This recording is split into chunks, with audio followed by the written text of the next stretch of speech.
호세아 2장 말씀을 전하겠습니다. 지난주에 호세아 1장 말씀을 통해 북이스라엘 남유다, 특히 북이스라엘 역사에 대해 간략히 살펴보았습니다. 지금으로부터 약 2750년 전에 벌어진 사건에 대해 그 당시 북이스라엘 대언자인 호세아가 기록한 말씀입니다. 무려 2750년이나 지났는데 우리에게 준 의미가 무엇일까? 성경은 인간의 부패에 대해 적나라하게 말을 해줍니다. 인간이 얼마나 부패했는가, 그 누구도 하나님 앞에 나설 자가 단 한 사람도 없습니다. 성경을 통해서 특히 나란 인간은 어떤 존재인가, 인간의 심성, 인간의 구조, 이런 모든 것들이 하나님 앞에 도저히 설 수 없는 죄악된 본성인 자체인 것을 가르쳐 줍니다.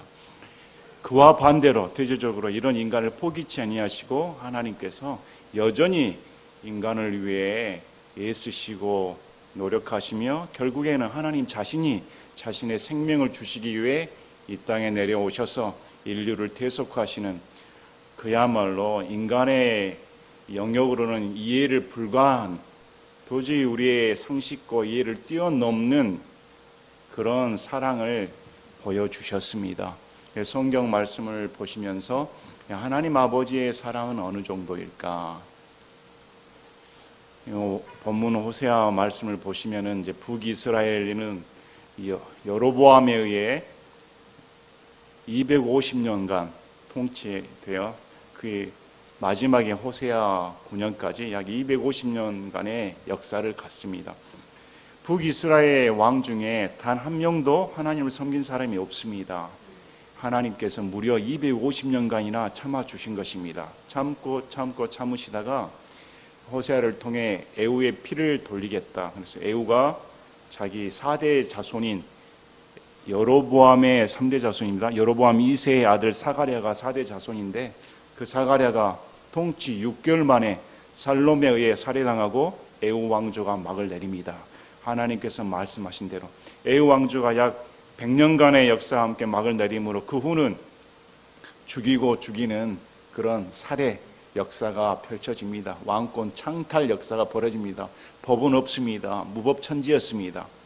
이런 포악한 시대 가운데 하나님께서는 북이스라엘을 멸망시키겠다, 이런 징벌하시겠다 말씀을 주십니다. 그래서 열왕기하 17장 6절부터 보면 송고문이 나옵니다. 열왕기하 17장 6절, 호세아의 제9년에 아시리아 왕이 사마리아를 점령하고 이스라엘을 사로잡아 아시리아로 데려가서 할라와 고산 강가의 하볼과 메대 사람들의 도시들에 두었더라. 7절에 이 일이 이렇게 된 것은 사마리아가 멸망한 것, 북이스라엘이 멸망할 수밖에 없게 된 그 이유가 7절에 이스라엘 자손이 자기들을 이집트 땅에서 데리고 올라와 이집트 왕 파라오의 손 밑에서 벗어나게 하신 주 자기들의 하나님께 죄를 짓고 다른 신들을 두려워하며 주께서 이스라엘 자손 앞에서 쫓아내신 이교도들의 법규들과 이스라엘 왕들이 만든 그들의 법규들 안에서 걸었기 때문이더라. 11절에 주께서 자기들 앞에서 쫓아낸 신 이교도들이 행한 것 같이 거기 있는 모든 산당에서 분향하고 사악한 일들을 행하여 주의 분노를 일으켰으니 이는 그들이 우상들 곧 전에 주께서 그들에게 이르시기를 너희는 이 일을 행하지 말라 하시며 경고하신 그 우상들을 섬겼기 때문이더라. 결국 멸망한 이유는 우상 숭배였습니다. 출애굽의 역사를 잊어먹고 하나님을 배반하여 농경신인, 물질신인 바알 숭배에 빠졌을 때 하나님께서는 이스라엘 백성을 적군의 손에 넘겨 징벌하신 사건이 기록되어 있습니다. 성경을 보면 오늘 말씀 제목처럼 배신, 항상 우리는 배신합니다. 그리고 하나님께서는 징계하시고 다시 회복, 이것이 계속 반복적으로 이루어집니다. 인간은 항상 배신하고 하나님께서는 항상 회복시키고자 하는 그런 역사의 테두리가 이제 마지막을 향해 정점으로 치닫고 있는 중입니다. 이런 역사의식을 가지시고 말씀을 보시면 이제 하나님의 말씀, 특히 호세아 대언자의 마음을 헤아려 봐야 됩니다. 음탕한 아내와 사는 호세아, 또 출신을 모르는 그의 자녀들, 데리고 사는 이 아비의 심정, 남편의 심정을 안다 하면 호세아의 이 대언자의 심정이 얼마나 참담했을까. 아마 누구보다 하나님 아버지의 마음을 아는 사람이 바로 호세아 대언자 자신이었습니다. 하나님께서 명령하신 대로 하나님 아버지의 마음을 보여주시기 위해, 또 행음하는 이스라엘의 형편을 보여주기 위해 음탕하기로 소문난 창녀인 고멜을 아내로 맞이할 수밖에 없었던, 또 데리고 살 수밖에 없는 그 남편의 심정을 조금이나마 이해한다면 아마 우리의 마음이 갈기갈기 찢겨져야 정상적입니다. 우리의 마음이 참 찢어지면서 그 참을 수 없는 그 마음의 고통, 이걸 하나님께서는 호세아 가정을 통해 우리에게 얘기해 주고 싶으신 것입니다.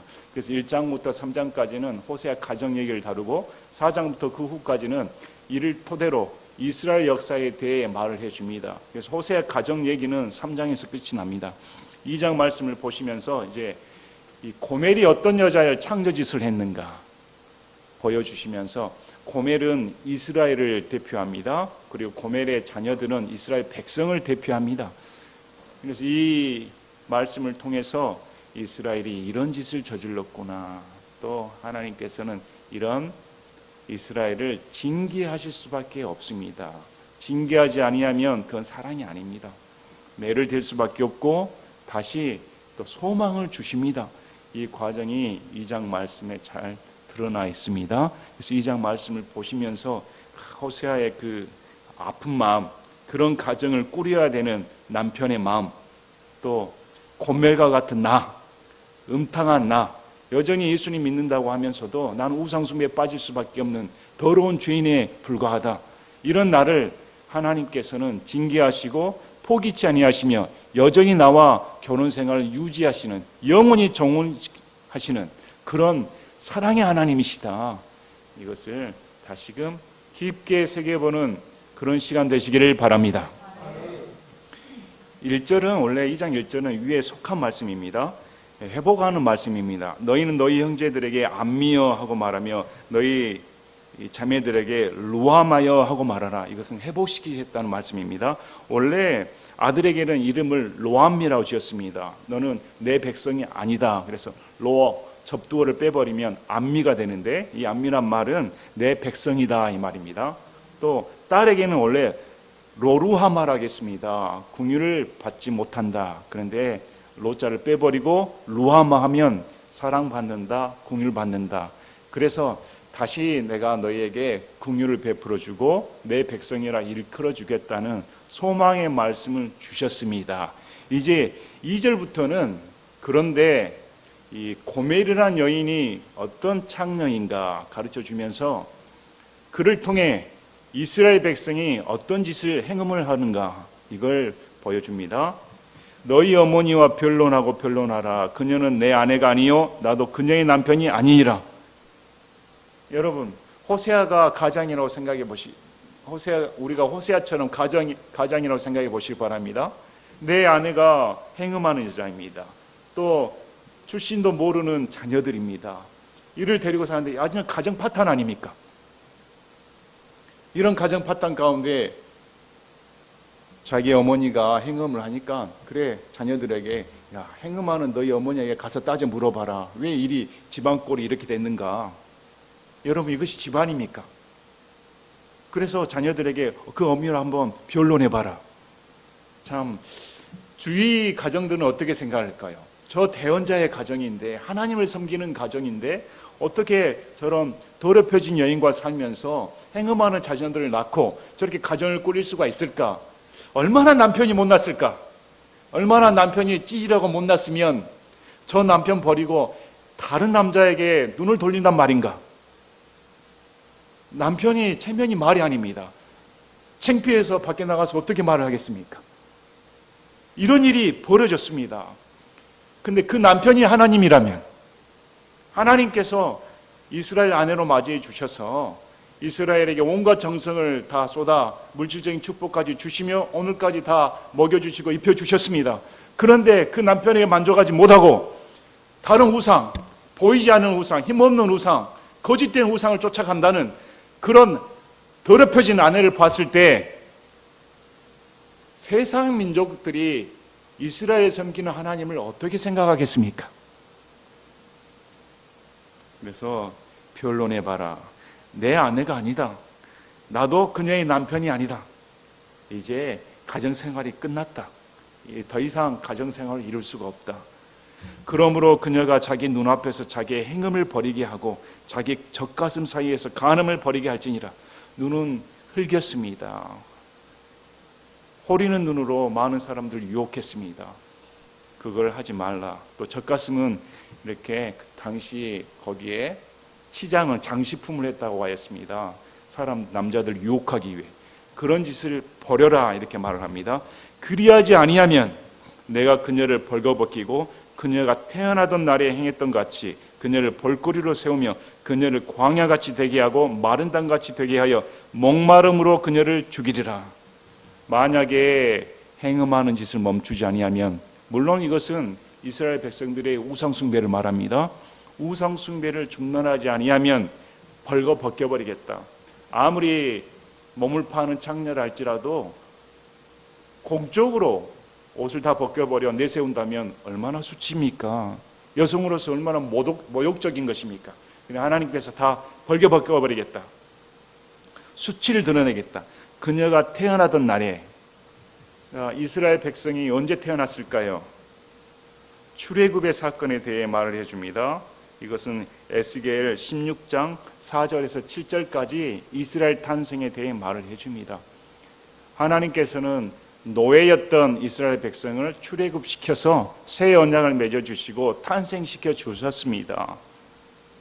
그때 이 이스라엘 백성들은 노예에 있을 때 이집트에서 감당하기 힘든 심한 노역에 시달렸습니다. 그들의 부르짖음을 들으시고 하나님께서 모세를 보내어 출애굽의 역사를 일으켜 주셨습니다. 그런데 만일 너희들이 우상 숭배를 계속 지속적으로 한다 하면 이집트 노예 생활로 되돌려 버리겠다는 뜻입니다. 그때처럼 되돌려 버려 광야같이 되게 하고 마른 땅같이 되게 하며 목마름으로 죽여버리겠다. 심판의 말씀을 주십니다. 자, 그들의 어머니는 창녀짓을 행하였고 하나님 아버지의 고소장입니다. 너희 이스라엘 백성이 어떤 지경에 있는가 하나님께서 고소를 하시는 겁니다. 그들을 수태한 여인은 수치스럽게 행하였느니라. 자, 그녀가 이르기를, 이스라엘 사람들이 이렇게 말을 했습니다. 내게 내 빵과 내 물과 내 양털과 내 아마와 내 기름과 내 마실 것을 주는 나의 사랑하는 자들을 내가 따라가리라 하였도다. 여러분, 여기서 눈에 돋보이는 단어가 무엇입니까? 내가, 내입니다. 내. 2장 8절에 보면 지금 이스라엘을 먹여주시고 입혀주시는 소유권자는 하나님이십니다. 하나님께서 빵을 주시고 입혀주시고 포도즙을 주시고 다 제공해 주셨습니다. 그런데 지금 이 이스라엘은 어떻게 주장합니다? 이건 하나님 것이 아니라 내 것입니다. 또 뿐만 아니라 이것은 나의 사랑하는 자들이 내게 주었다. 바알이 주었다는 말입니다. 하나님 외에 다른 우상 숭배가 지금 내가 먹고 풍요를 누리는 것은 하나님이 아니라 바알 우상 숭배를 해서 바알이 내게 준 겁니다. 그리고 이것은 내 것입니다. 사람이 타락하면 하나님 은혜를 잊어버립니다. 하나님께서 주신 줄 모르고 자기 것을 주장합니다. 지금까지 우리가 먹고 누리는 거 하나님께서 주신 은혜 때문인데 그 감격을 잊어버렸을 때 내 것, 이것은 내가 성취한 거야. 이것은 내가 얻은 거야. 자기를 신뢰하기 시작합니다. 우리 자녀들 키워보면 어떻습니까? 우리 자녀들 키워보면 자녀들이 어디 선물을 받았을 때 그래 내가 이거 보관해 놓을게. 그러면 자녀들이 내 거 내놔 이럽니다. 나중에.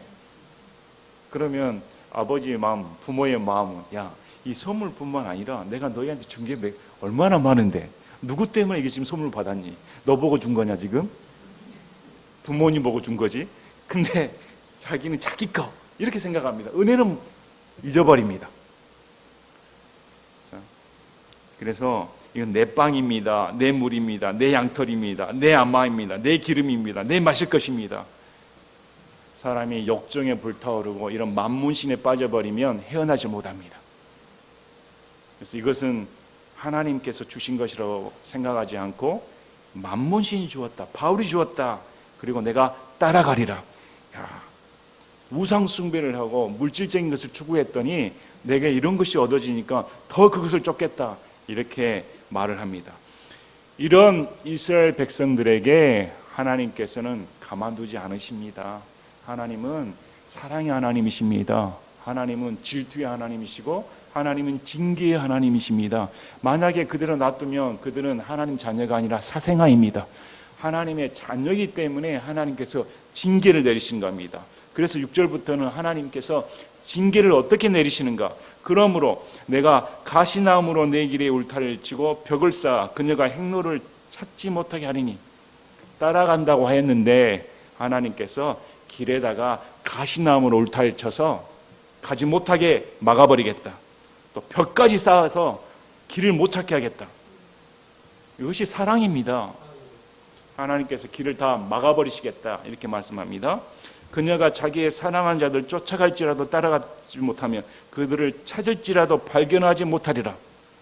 하나님께서 이렇게 징계를 하시니까 우상 숭배를 하고 싶어도 할 수 없게끔 만들어 버리시겠다, 이렇게 말씀을 합니다. 자, 그제야 그녀가 이르기를 내가 가서 내 첫 남편에게 돌아가리니 그때가 지금보다 내게 더 나았도다 하리라. 이제 이스라엘 백성들이 하나님의 징계를 받고 더 이상 우상 숭배를 할 수 없는 비참한 지경에 빠지니까 이제야 이 남자들보다 첫 남편이 더 낫다.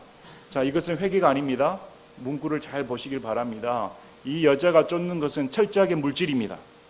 첫 남편이 더 물질을 더 좋아했겠다. 그래서 첫 남편한테 돌아가 있다. 아직 첫 남편이 자기에게 모든 걸 제공해 주었다는 것은 알지 못합니다. 그것이 8절에 나옵니다. 이는 내가 그녀에게 곡식과 포도즙과 기름을 주었고 그녀의 은과 금 곧 그들의 바알을 위해 예비한 그것들도 내가 많이 더해 주었음을 그녀가 알지 못하였기 때문이라. 바알 우상 숭배하는 그 물질까지 내가 다 주었는데 이 여자는 하나님께서 주신 줄 모르고 바알이 준 줄 알고 여전히 우상 숭배에 빠져서 이런 지경에 이르렀다, 이렇게 말합니다. 여기서 처음 알다라는 단어가 호세아에 등장합니다. 호세아에서 알다라는 말이 자주 반복되는데 호세아에서 처음으로 알지 못하기 때문이라. 그러므로 여기서 알다라는 말은 철저히 인격적인 관계입니다. 하나님을 알았더라면 우상 숭배에 안 빠집니다. 하나님의 마음을 알았더라면 그렇지 않습니다. 하나님께서 베푸신 은혜를 안다면 딴 사람의 눈이 팔리지 않습니다.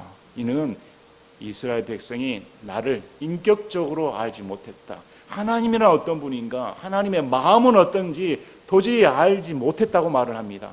그래서 이걸 깨닫기 위해 하나님께서 징계를 내리시고 이제 이 지경이 오니까 이스라엘 백성들이 첫 남편에게 돌아가야겠다.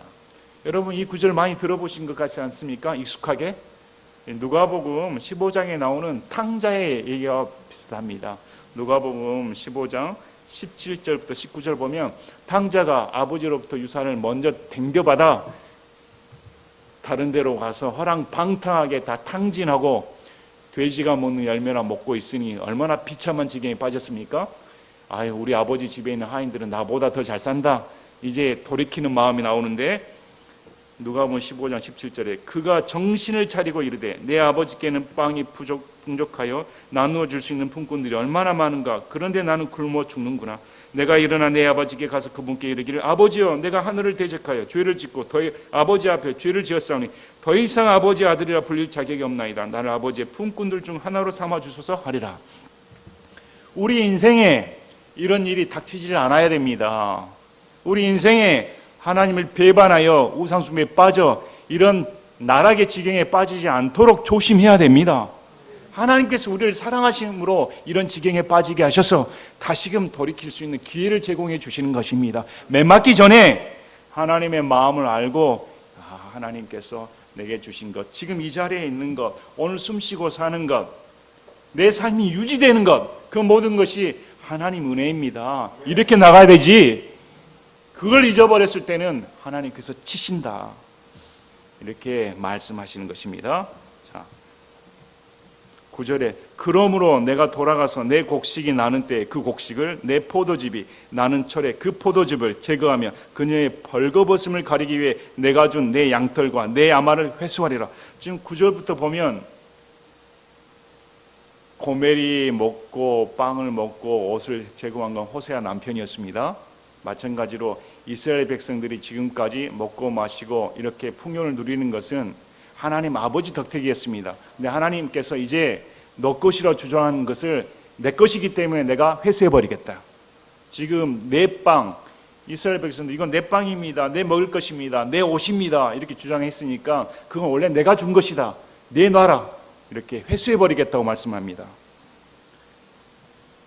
자, 10절에 이제 내가 그녀의 사랑하는 자들의 눈앞에서 그녀의 음탕함을 드러내리니 아무도 내 손에서 그녀를 구출하지 못해라. 아예 싹 벌거벗겨버려서 빈털털이 되게 만들어 그 음탕함을 온 천하에 드러내 그 여자와 놀아났던 다른 사람들이 와, 저 여자가 저런 정도였나? 이렇게 구경거리로 삼아 수치를 드러내겠다 했을 때 아무도 구할 자가 없다.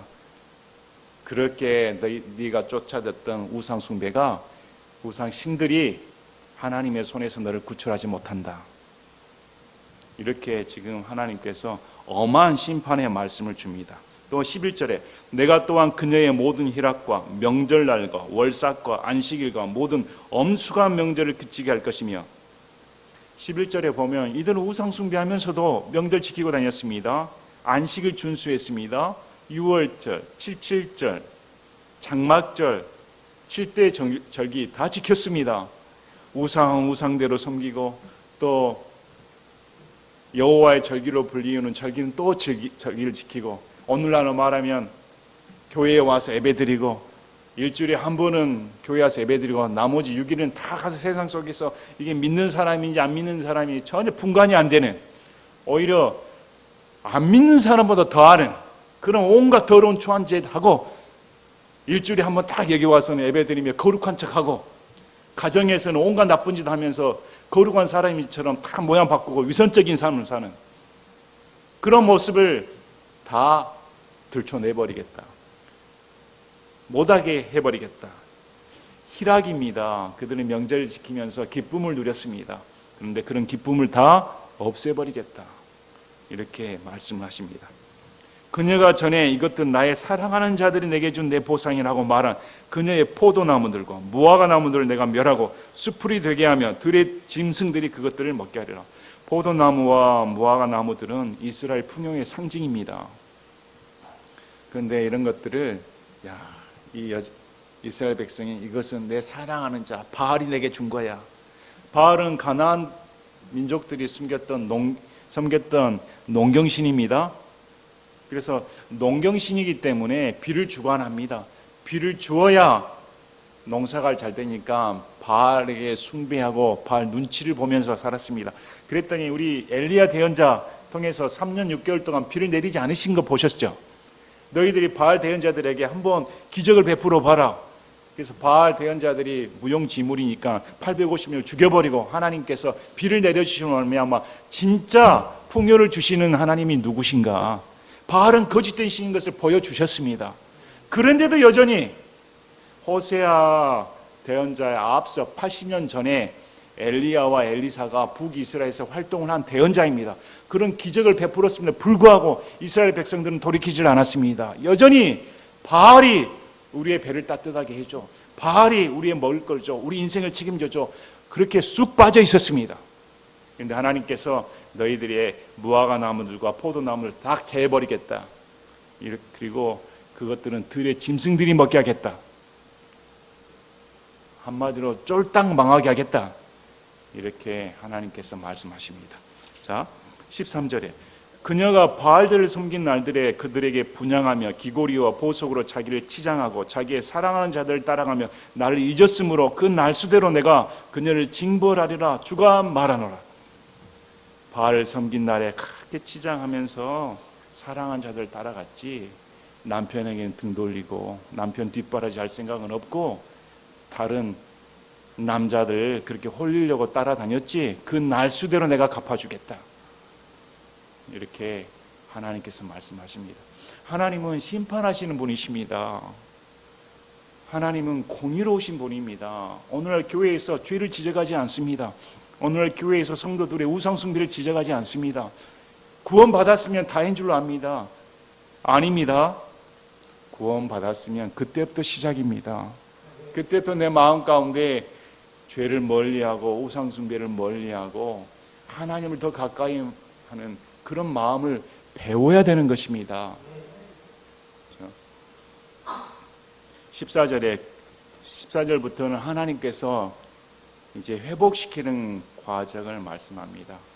마치 남편이 매를 들고 이 가정 끝장내버려야겠어. 도저히 이 가정은 데리고 살 수 없어. 하다가도 이 아내를 사랑하니까 내가 끊을 수가 없구나. 내 이 자녀들을 생각하니까 가정을 지켜야겠구나. 어찌하든지 내가 돌이키기 위해서 다시 내 사람 만들어야겠다. 이렇게 마음을 가지고 지금 호세아를 통해 하나님의 아버지의 마음을 표출해 줍니다. 어떻게 회복시킬까요? 여기 보시면 나옵니다. 내가 그녀를 끌어당겨 광야로 데려가서, 광야는 하나님께서 출애굽의 역사 가운데 이스라엘 백성들에게 놀라운 기적을 베풀어 주신 것입니다. 물을 주셨으며 만나를 주셨습니다. 메추라기 고기를 주셨습니다. 무려 40년간이나 신발이 닳아지지 않는 그런 기적의 역사를 베풀어 주셨습니다. 불기둥과 구름기둥으로 인도해 주셨습니다. 수많은 기적들을 보여주신 것입니다. 거기서 하나님이란 존재는 누구신가? 광야입니다. 허벌판입니다. 먹을 것도 없습니다. 마실 것도 없습니다. 그런데 하나님께서 그런 허벌판, 아무것도 없는 곳에서 먹을 것을 주시고 입혀주시고 모든 것을 다 책임져 주셨습니다. 그래서 첫사랑을 기억하라는 것입니다. 너가 어떤 지경에서 나를 만났는가? 너가 어떤 지경에서 남편인 하나님을 만났는가? 광야로 데려가서 철저히 설명해 주시겠다는 것입니다. 너는 이런 지경이었지 않니? 우리 사랑하는 사이, 결혼한 사이 보면 한 번씩 물어보지 않습니까? 당신 어디서 나를 처음 만났어? 당신 처음 만난 거 기억해? 잘 기억해야 됩니다. 여보, 우리 둘이 처음 만난 곳이 어디야? 처음 만난 곳은 사랑이 꽃피운 곳 아닙니까? 상징적이지 않습니까? 머리에 딱 남는 곳입니다. 그래, 부부싸움 하다가도 마음이 토라졌다 하더라도 우리 처음에 그렇지 애틋한 마음으로 만났지. 그 애틋한 마음이 어디 있을까? 연인 사이에는 첫 만남, 첫 장소, 첫 시간이 중요합니다. 하나님께서 틀어진 이 마음을 어떻게 개선시킬까? 이스라엘 백성을 다 데리고 와. 야, 너 광야 때 어떻게 했는가? 광야 때 나를 좀 생각을 해봐라. 내가 너에게 얼마나 큰 사랑을 베풀었는가? 그렇게 위로의 말을 주시겠다. 이렇게 말씀합니다. 그러면 이스라엘 백성이 그렇지, 나는 이집트의 노예 생활했던 노예였어. 내겐 자유가 없었어. 시키는 대로 했을 뿐이고 늘 힘든 고역 속에, 그날 노동 속에 지치고 내 의사 결정할 권리도 없고 그런 노예적인 삶을 살았는데 하나님께서 기적적으로 이스라엘 백성 자력으로는 구원 못 받습니다. 출애굽할 수가 없습니다. 하나님께서 기적을 베풀어 주셔서 하나님의 은혜로 이스라엘 국가를 만들어 주셨습니다. 그러면 이게 누구의 은혜입니까? 누구의 사랑 때문입니까? 어떻게 나를 그렇게 사랑하실 수가 있습니까? 어떻게 내게 그렇게 은혜를 베풀어 주실 수가 있습니까? 그러면 마음 가운데 하나님을 다시 찾아야겠다. 하나님과 사랑의 관계성을 회복시켜야겠다. 이런 마음이 든다는 것입니다. 이것은 비단 이스라엘뿐만이 아닙니다. 우리나라 역사를 보시길 바랍니다. 학생들에게 우리나라 초대 대통령이 누구인가 물어보면 엉뚱한 대답을 한다고 합니다. 누군지도 모릅니다. 야, 이게 얼마나 통탄할 일입니까? 우리나라가 이렇게 잘 먹고 잘 사는 게 누구 덕입니까? 그냥 뻥 뚫렸습니까? 오늘날 교회나 오늘날 우리 국민들을 보면 감사함을 모릅니다. 정말 배은망덕하다 생각합니다. 아마 하나님께서 우리 백성들을 그래 광복절 이후로 돌려가지고 한번 보길 바란다. 여러분 유튜브에 100년 전의 한국 선교사들이 찍은 사진들 보면 거지 국가입니다. 한번 그 사진 역사를 보시길 바랍니다. 와, 어떻게 저런 나라가 저런 상거지도 없구나. 어떻게 거지 국가에서 이렇게 잘 살게 됐지? 누구 덕일까 생각을 해보셔야 됩니다. 8.15 광복 전에 그런 지경이었습니다. 전부 다 좌파 사상의 지식인들은 빠져가지고 공산국가 만들려는 판이었습니다. 그럴 때 하나님의 사람입니다. 이스만 대통령은 하나님의 사람인 이스만 대통령을 통해 자유민주주의 국가를 설립하고 8월 15일 날 대한민국이 탄생하게 되었습니다. 그걸 기억을 해야 됩니다. 그런데 마치 자력으로 독립한 것처럼 그런 거짓말을 해대면 백망덕한 거 아닙니까? 누구 덕에 광복되었습니까? 미국 덕 아닙니까? 우리나라 뭐 한 게 있습니까? 고작해야 암살이나 했지. 우리 자력으로는 독립할 수가 없습니다. 그러나 하나님께서 미국을 통해 일본이라는 제국주의에서 독립시켜 주시고 좌파로부터 탈출하여 자유민주주의 국가가 되게끔 그런 은혜를 베풀어 주셨습니다. 그럼 감사해야 되죠. 6.25는 또 어떻습니까? 중공군과 북한 공산군의 위협에서 우리가 자력으로 이겨냈습니까? 아닙니다. 미국을 비롯한 연합군에 수십만 명에 달하는 희생을 치르고 우리와 상관없는 나라들이 와서 희생을 치른 대가로 우리가 공산국가가 되지 아니하고 자유민주주의 국가 지킨 거 아닙니까? 얼마나 기독교인들이 당시 순교를 당했습니까? 일제 치하뿐만 아니라 공산국가 치하에서도 수많은 기독교인들이 죽어나갔습니다. 그런데 그 은혜를 까먹고 요즘 교회에서 무슨 북한을 편을 들고 우호적이며 좌파에 빠져서 어떻게 목사라고 할 수 있습니까? 어떻게 그런 사람을 그리스도로 할 수 있단 말입니까? 우상 숭배입니다. 그런 자를 어떻게 구원받은 자라 할 수가 있습니까? 참 우리가 하나님 편에 서서 하나님께서 우리가 지금 이게 누리고 누리는 거 성경 말씀을 보고 이렇게 마음껏 찬양할 수 있는 것이 누구 덕인가? 하나님께서 참 우리 인생을 불쌍히 지켜주셔서 일제치하에서 또 공산국가 치하에서 이렇게 구원시켜 주셔서 누구보다 부강한 나라를 만들어 주셨으니 이게 얼마나 감사한가. 그런데 교회가 정신을 못 차리고 만몬신에 빠져 있지 않습니까? 하나의 성경을 철학으로 또 좋은 독후감 있는 식으로 교훈거리로 만들어 인생 가운데 감정을 부추기는 그런 짓 하고 있지 않습니까? 성경은 진리입니다. 날카롭습니다. 아픕니다. 깨집니다. 호세아의 마음을 하면 마음이 찢어져야 정상적이지 않습니까? 호세아의 마음을 안다 하면 어떻게 교회에서 물질을 찬양할 수가 있습니까? 호세아의 마음을 안다 하면 내 먹고 잘 먹고 잘 사는 것이 어떻게 내 탓이라고 주장할 수가 있습니까? 어떻게 교회에서 하나님을 찾지 아니하고 잘 먹고 잘 살자, 하나님 만나면 잘 살 수 있다, 부자 된다, 이딴 소리 할 수가 있습니까? 성경에서는 세상과 짝하는 것이 하나님과 원수가 된다. 세상과 결혼할래, 하나님과 결혼할래. 세상으로부터 미움을 당하고 세상으로부터 부족해도 하나님 편에 서면 되는 것입니다. 우리가 다시 하나님께서 이런 이스라엘 백성을 데리고 광야로 가 위로의 말을 준 것처럼 우리 개인적인 신앙도 마찬가지입니다. 우리 개인적인 신앙이 하나님을 멀리하는 것은 첫사랑을 잊었기 때문입니다. 내가 어떻게 예수님을 만났는가, 어떤 나를 예수님께서 구원시켜 주셨는가. 나는 더러운 죄인인데 나는 내 힘으로는 도저히 구원받을 수 없는 정말 마귀의 노예가 되어 마귀와 함께 영원한 브로스에 빠질 수밖에 없는 그런 자였는데 하나님께서 이런 나를 구출해 주셔서 이런 자유를 누리게 하시고 예수님의 아내가 되는 신부가 되게 하는 특권을 누려주셨는데 어떻게 나는 지금도 예수님을 사랑하지 못하고 뜨겁게 살아가지 못하고 세상 것에 눈에 돌려 내 것만을 주장하고 있을까? 과연 내 마음은 어디에 뺏겼을까? 내 첫사랑 어디 가버렸을까? 항상 우리의 신앙의 첫 출발로 다시금 돌아가야 됩니다. 그럴 때 하나님의 위로의 말을 듣고 그렇지, 내가 다시 정신을 차려야겠다, 마음을 싸잡아. 내 진정한 남편은 하나님입니다. 이렇게. 자, 거기에서 그녀의 포도원을 그녀에게 주고 아골 골짜기를 소망의 문으로 주리니 그녀가 자기의 어린 시절에 하던 것 같이 이집트 땅에서 올라오던 날에 하던 것 같이 거기서 노래하리라. 자, 거기에서 광야에서입니다. 풀 한 폭이 없는 광야에서 하나님께서 포도원을 주겠다. 풍성한 열매를 맺게 해주겠다.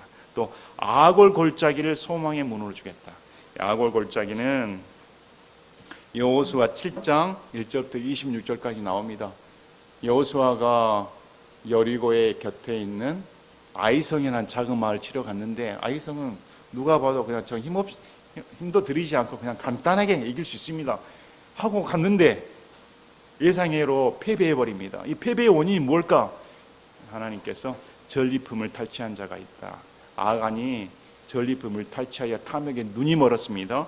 그래서 여호수아 7장 25, 26절을 보면 여호수아가 이르되 네가 어찌하여 우리를 괴롭게 하였느냐? 주께서 이날 너를 괴롭게 하시려하며 온 이스라엘이 그를 돌로 치고 그들을 돌로 친 뒤에 불로 그들을 태우며 그의 위에 돌무더기를 크게 쌓아 이날까지 그 상태로 남게 하였더라. 이에 주께서 자신의 맹렬한 분노를 그치고 돌이키시니 그러므로 사람들이 그곳의 이름을 이날까지 아골 골짜기라 하니라. 아간과 그의 식솔들을 돌로 치고 불로 태워버렸습니다. 그래서 아골 골짜기는 고통의 골짜기의 뜻을 갖습니다. 아골 골짜기 하면 고통스러운 곳입니다. 하나님을 반역한 곳입니다. 심판받은 곳입니다. 그런데 이 고통의 골짜기를 하나님께서 소망의 골짜기로 만들어주겠다. 소망의 문으로 주겠다. 그녀가 자기 어린 시절에 하던 것 같이, 이집트 땅에서 올라오던 날에 하던 것 같이, 출애굽기 15장을 보면 모세와 백성들, 미리암이 하나님을 찬양하는, 홍해를 건너고 이런 놀라운 기적을 베풀어 주신 하나님 감사합니다. 이런 찬양의 노래를 내가 너에게 회복시켜 주겠다. 이렇게 말씀을 합니다. 자, 16절에 주가 말하노라. 그날에 내가 나를 이시라 부르고 다시는 나를 바알이라 부르지 아니하리니. 그 날에는 나를 이시는 남편입니다. 나를 남편이라 부르고 바알이는 주인이라는 뜻입니다. 나를 주인아 부르지 말라. 주인이라 하면 주인과 종의 관계 아닙니까? 너는 내 아내다. 남편과 아내는 무총 관계입니다. 하나입니다.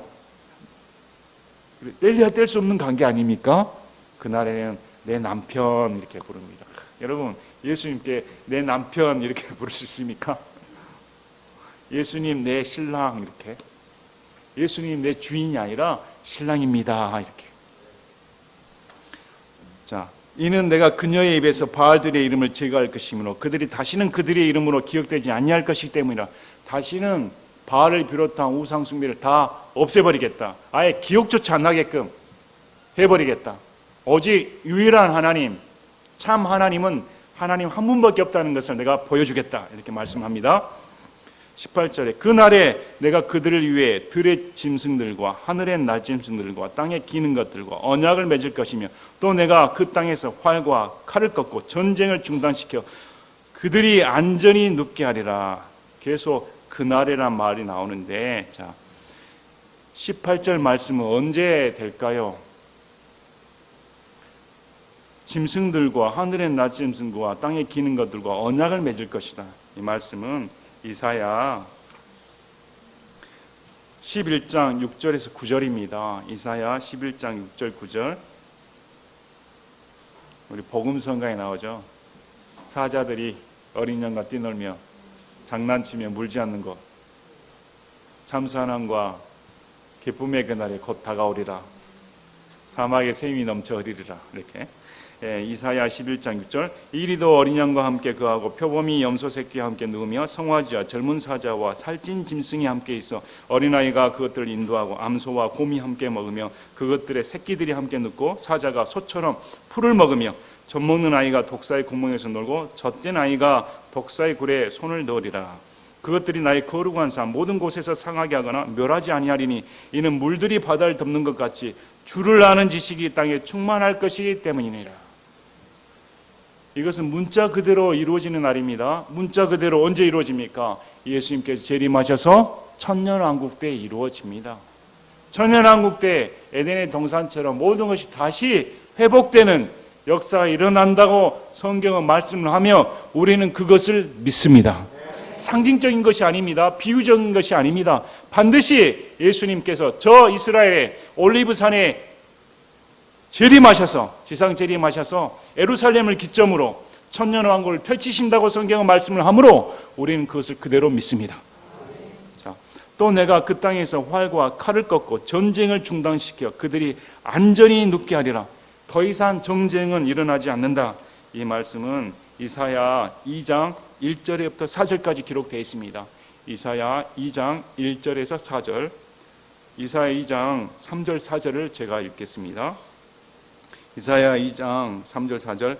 많은 백성들이 가며 이르기를 너희는 오라 우리가 주의 산으로 올라가고 야곱의 하나님의 집으로 올라가자. 그분께서 자신의 길들을 우리에게 가르치시리니 우리가 그분의 행로들로 걸으리라 하리라. 이는 법이 시온에서 나오며 주의 말씀이 예루살렘으로부터 나올 것이기 때문이라. 그분께서 민족들 가운데서 심판하시며 많은 백성들을 꾸짖으시리니 그들이 자기들의 칼을 쳐서 쟁기날을 만들고 자기들의 창을 쳐서 가지치는 낫을 만들리라. 민족이 민족을 대적하려고 칼을 들지 아니할 것이며 그들이 다시는 전쟁을 배우지 아니하리라. 이런 이 세상에 더 이상 전쟁이 펼쳐지지 않는 하나님의 놀라운 회복의 역사가 일어난다고 지금 성경은 기록하고 있습니다. 그래서 19절에 보면 이제 하나님께서 정원 이렇게 말씀합니다. 또 내가 영원토록 너를 나와 정원시키되, 영원입니다. 순간이 아닙니다. 그냥 가볍게 만났다 헤어짐이 아닙니다. 영원토록 정원시키되, 참으로 자 정원시키는 하나님께서 5가지를 사용을 하십니다. 의, 판단의 공의, 인자, 긍휼, 신실함. 이 5가지를 가지고 내가 정원시키겠다. 참, 의는 뭡니까? 우리가 예수님과 어떻게 정원을 합니까? 의로워야 됩니다. 의는 누구로 돕니까? 예수님의 십자가의 구속의 은혜입니다. 예수님의 십자가 구속의 은혜는 우리에게 의를 가져다 줍니다. 내 의는 가짜입니다. 내게는 의가 없습니다. 그러나 예수님께서 나의 의를 만족시켜 주시기 위해 십자가 형벌을 감당하시고 하나님께서 주신 율법의 끝마침이 됨으로 말미암아 그분이 살아나셔서 우리의 의가 되어 주셨습니다. 그것이 우리에게 의입니다. 판단의 공의입니다. 더 이상 우리에게 불공평한 공의는 없습니다. 하나님은 공평하게 우리를 대하십니다. 여러분, 예수님 믿고 안 믿고는 공평한 것입니다. 예수님 믿어라 안 믿으라는 누구에게 요구를 하지 않습니다. 돈을 내라 하지 않습니다. 지위를 누리지 않습니다. 나이를 원하지 않습니다. 학력을 원하지 않습니다. 누구나 공평하게 믿는 자는 구원을 받고 믿지 않는 자는 정죄를 받는 것입니다. 누구나 할 수 있는 공평한 의입니다. 또 하나님께서는 세상 사람처럼, 세상 임금처럼 그렇게 휩쓸리신 분이 아닙니다. 그분은 정확한 진리의 말씀으로 공평한 판단을 행하시는 분이시다. 또 인자함과 긍휼이다. 부부생활 가운데 남편의 인자함이 있어야 됩니다. 감싸줌이 있어야 됩니다. 긍휼이 있습니다. 아내를 불쌍히 여기는 마음이 있습니다. 우리가 예수님의 신부가 된 순간 예수님이 우리를 자비롭게 대해 주십니다. 친절하게 베풀어 주십니다. 우리를 불쌍히 여겨 주십니다. 왜? 우리가 하나님께서 우리 인생을 아시니까. 우리 인생은 불쌍히 여김 받을 수밖에 없는 그런 존재입니다. 또 신실함으로 너를 나와 참으로 정원을 시키다. 이제 맨 마지막에 하나님은 내게 신실하시다 이렇게 말씀합니다. 디모데후서 2장 13절에 우리는 믿지 아니하여도 그분은 항상 신실하시니 그분은 자신을 부인하실 수 없느니라. 우리는 믿지 않는 자입니다. 우리는 늘 배반합니다. 그런데 그분은 항상 우리에게 신실하시다. 이는 그분 자신을 부인할 수 없다. 하나님 그분 자체가 항상 신실하신 분이시므로 그분의 인격을 부인할 수가 없습니다. 그래서 그분은 신부된 우리에게 항상 신실하시다. 그래서 이 5가지를 가지고 내가 너와 결혼하겠다. 여러분, 예수님의 신부가 되는 것이 얼마나 감사한 일입니까? 예수님께서 우리를 옳게 봐주십니다. 예수님께서 우리에게 판단의 공의를 베풀어 주십니다. 예수님 우리를 인자하게 대해 주십니다. 예수님 우리를 불쌍히 여겨 주십니다. 그리고 예수님은 언제나 우리의 배반에도 불구하고 우리의 연약함에도 불구하고 여전히 우리에게 신실하시다. 그러므로 구원의 완성, 구원의 유지는 우리의 믿음에 달려있지 않습니다. 예수님의 신실하심에 달려있는 것입니다. 예수님께서 우리를 신실하게 대해 주신다. 21절에 자, 종언시키듯이 내가 주를 알리라. 20절에 보면 이제야 내가 주를 알리라 이렇게 나옵니다. 그래서 우리 예수님이 어떤 분이신가, 진짜 인격적인 예수의 마음을 알게 됩니다. 그날에 내가 들으리라 주가 말하노라. 나는 하늘들의 말을 듣고 그것들은 땅의 말을 들을 것이며 땅은 곡식과 포도즙과 기름의 말을 듣고 그것들은 이스라엘의 말을 들으리라. 이스라엘은 곡창지대입니다. 씨를 뿌려서 풍요롭게 거두는 곳입니다. 이스라엘, 그리고 점진적으로 곡식, 땅, 하늘, 그리고 맨 마지막에 하나님께서 들으시고 풍요롭게 해주겠다. 그래서 우리가 누리는 물질적인 풍요는 하나님으로부터 온 것입니다. 아무리 우리가 열심히 공부를 하고 아무리 지식을 충만하고 물론 그렇게 해야 됩니다. 그럼에도 그 모든 것을 베풀어 주신, 제공해 주신 분은 하나님이십니다. 이렇게 인정해야 되는 것입니다.